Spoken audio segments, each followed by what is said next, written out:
Number 1، اچھی نیت۔ نیت کی صورت میں اللہ تعالیٰ نے اہل ایمان کو وہ نسخہ کیمیا عطا فرمایا ہے جس کے ذریعے ہر مسلمان ذرا سی توجہ سے مٹی کو بھی سونا بنا سکتا ہے۔ حدیث میں حضرت صلی اللہ علیہ وآلہ وسلم کا ارشاد ہے کہ تمام اعمال کا دار و مدار نیتوں پر ہے۔ بعض لوگ اس کا یہ مطلب سمجھتے ہیں کہ اچھی نیکی سے غلط کام بھی ٹھیک ہو جاتا ہے اور گناہ بھی ثواب بن جاتا ہے۔ یہ بات تو قطعی غلط ہے۔ گناہ ہر حالت میں گناہ ہے، کتنی ہی اچھی نیت سے کیا جائے وہ جائز نہیں ہو سکتا۔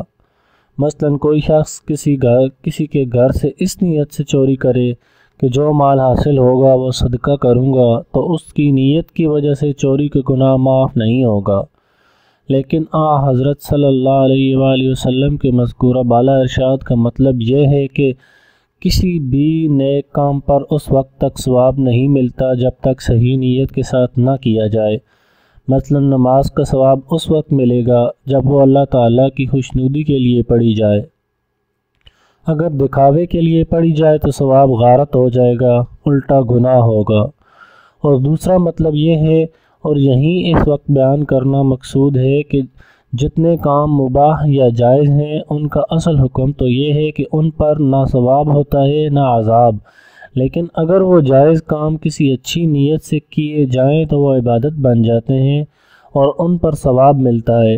مثلا کھانا کھانا مباحات میں سے ہے، لیکن اگر کوئی کھانا اس نیت سے کھائے کہ اس کے ذریعے میرے جسم کو قوت حاصل ہوگی تو اس قوت کو اللہ تعالیٰ کی اطاعت میں صرف کروں گا، تو یہ کھانا کھانا بھی اجر و ثواب ہوگا۔ یا اس نیت سے کھانا کھائے کہ اللہ تعالیٰ نے میرے نفس کا مجھ پر حق رکھا ہے، اس کی ادائیگی کے لیے کھانا کھاتا ہوں، یا اس نیت سے کھائے کہ اس سے لذت و راحت حاصل ہوگی تو دل سے اللہ تعالیٰ کا شکر ادا کروں گا، تو ان نیتوں کے ساتھ کھانا کھانے میں بھی ثواب ہوگا۔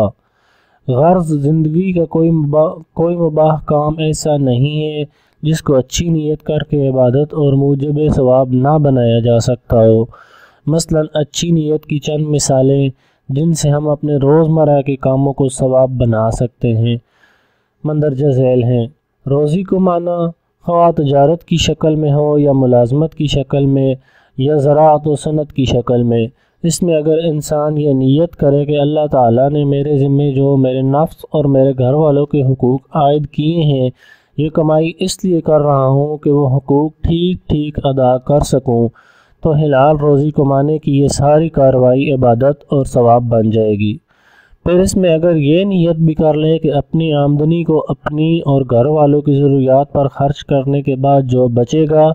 اس میں سے غریبوں کی امداد اور دوسرے نیک کاموں پر خرچ کروں گا، تو اس نیت سے مزید ثواب ملے گا۔ اگر ایک شخص ابھی تعلیم حاصل کر رہا ہے اور وہ یہ نیت کر لے کہ میں اس علم کے ذریعے خدمت خلق کروں گا،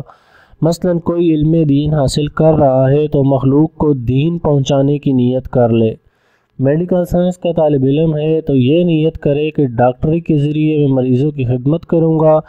انجینئرنگ کا طالب علم ہے تو یہ نیت کرے کہ میں اس فن سے ملک و قوم کی خدمت کروں گا۔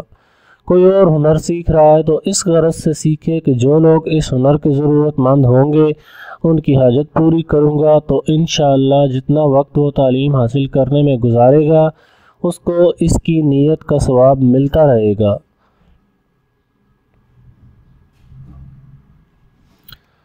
پھر جو انسان جو بھی پیشہ اختیار کرے اس میں یہ سوچے کہ رزق کا ذمہ تو اللہ تعالیٰ نے لے رکھا ہے، کسی نہ کسی صورت میں ضرور ملے گا، اس کو حاصل کرنے کے بہت سے راستے ہیں، لیکن میں فلاں راستہ اس لیے اختیار کر رہا ہوں کہ اس کے ذریعے مخلوق خدا کی خدمت کروں، تو یہ بھی باعث اجر ہو جائے گا۔ مثلا کوئی شخص ڈاکٹر بنتا ہے تو یہ نیت کر لے کہ رزق کے بہت سے راستوں میں سے یہ راستہ میں نے اس لیے منتخب کیا ہے کہ اس کے ذریعے تکلیف میں مبتلا لوگوں کی مدد ہوگی،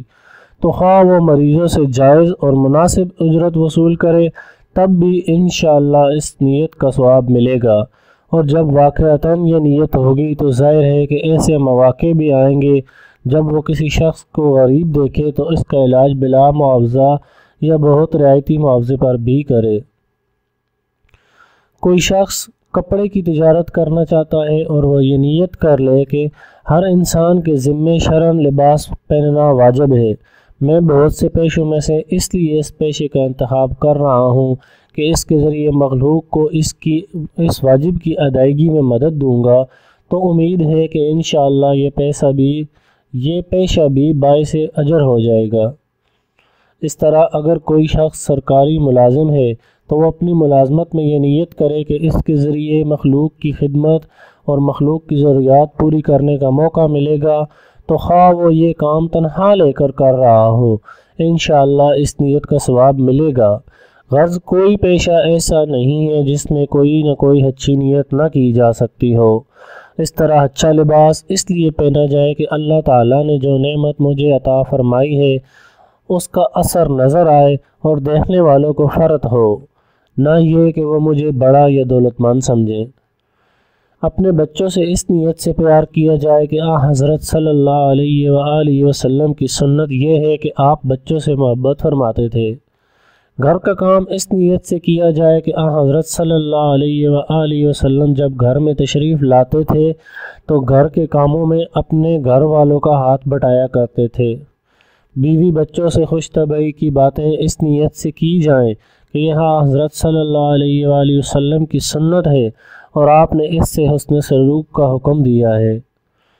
مہمانوں کی خاطر مدارت اس غرض سے کی جائے کہ مہمان کا اکرام سنت ہے اور مومن کے حقوق میں سے ہے۔ گھر میں کوئی پودا یا درخت لگانا ہو تو اس نیت سے لگایا جائے کہ اس سے انسان کسی جانور کو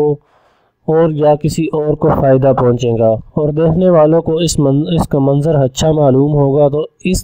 کو بھی اس نیت سے خوشی ہوگی۔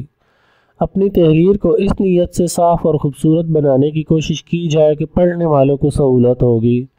عورت جائز زیب و زینت اس لیے کرے کہ شوہر کو خوشی حاصل ہوگی اور مرد اس نیت سے صاف ستھرا رہے کہ بیوی کو مسرت اور راحت ملے گی۔ جائز تفریحات بقدر ضرورت اس غرض سے کی جائیں کہ ان سے فرائض کی ادائیگی میں چستی اور نشاط پیدا ہوگا۔ گھڑی اس نیت سے رکھی جائے کہ اس کے ذریعے نماز کے اوقات کا علم ہوگا اور وقت کی قدر و قیمت پہچان کر اسے اچھے کاموں میں صرف کروں گا۔ غرض یہ تو چند متفرق اور سرسری مثالیں ہیں، ورنہ جیسا کہ امام غزالی رحمۃ اللہ علیہ نے احیاء العلوم میں بجا طور پر فرمایا ہے، انسان کی زندگی کا کوئی جائز کام ایسا نہیں ہے جسے کوئی نہ کوئی اچھی نیت کر کے ثواب کا